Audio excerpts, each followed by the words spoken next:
ស្ដីបងប្អូនប្រិយមិត្តពុកម៉ែបងប្អូនទាំងអស់គ្នាជាពិសេសប្រិយមិត្តដែលនិយមតាមដាននិងផ្សងសំណាងជាមួយឆ្នោតយួន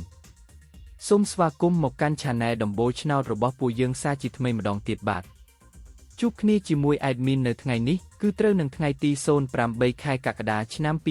2026ពុកម៉ែបងប្អូនដឹងទេថាថ្ងៃនេះ Admin បានសម្រិតសម្រាំងដើម្បីនាំយកនៅក្របលេខពិសេសដែលមានសង្ឃឹមខ្ពស់មកចែកជូនបងប្អូនយកទៅផ្សងសំណាងហើយលាភហើយជ័យហើយលុយចូលហោប៉ៅទាំងអស់គ្នាណាបាទប៉ុន្តែមុននឹង Admin ទម្លាយលេខតម្រុយឆ្នោតសម្រាប់ថ្ងៃនេះ Admin សូមចិត្តពុកម៉ែបងប្អូនសូមជួយចុចប៊ូតុង Subscribe ម្នាក់មួយព្រមទាំងចុច Like និង Comment ពាក្យថាហេងនៅក្រោមវីដេអូនេះ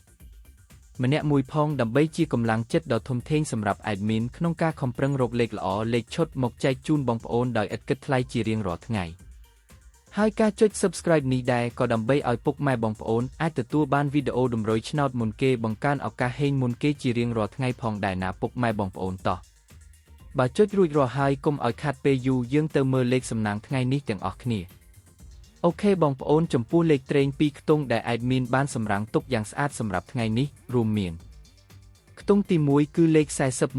41ខ្ទង់ទី2គឺលេខ34ខ្ទង់ទី3គឺលេខ62និងខ្ទង់ចុងក្រោយគឺលេខ84ចំណែកឯឆ្នោត3ខ្ទង់វិញម្ដងដែលជាលេខធំលេខបុកកំប៉ុងបងប្អូនអាចយកទៅលេងគុណបានគឺមានលេខ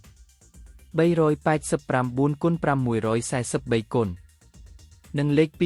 297គុណបាទរីឯសម្រាប់បងប្អូនដែលចូលចិត្តលេងលេខអូសខ្ទង់ដើម្បីការពារនិងធានាសុវត្ថិភាពខ្ពស់ថ្ងៃនេះ Admin សូមណែនាំឲ្យអូស2ខ្ទង់គឺអូសខ្ទង់30និងអូសខ្ទង់297បាទដើម្បីកុំឲ្យបងប្អូនមានការភ័ន្តច្រឡំឬកត់មិនទាន់ Admin សូមបញ្ជាក់និងរំលឹកក្របលេខសំណាងទាំងអស់នេះជូនម្ដងទៀតក្របត្រេង2ខ្ទង់41 34 62 84ក្របធំ3ខ្ទង់389គុណ643គុណនិង297គុណលេខអូសខ្ទង់សូមអូសខ្ទង់30និងខ្ទង់80បងប្អូនអាចកត់ទុកឥឡូវនេះបានលេខទាំងនេះសង្ឃឹមខ្ពស់មែនទែនសម្រាប់ថ្ងៃទី8នេះបាទ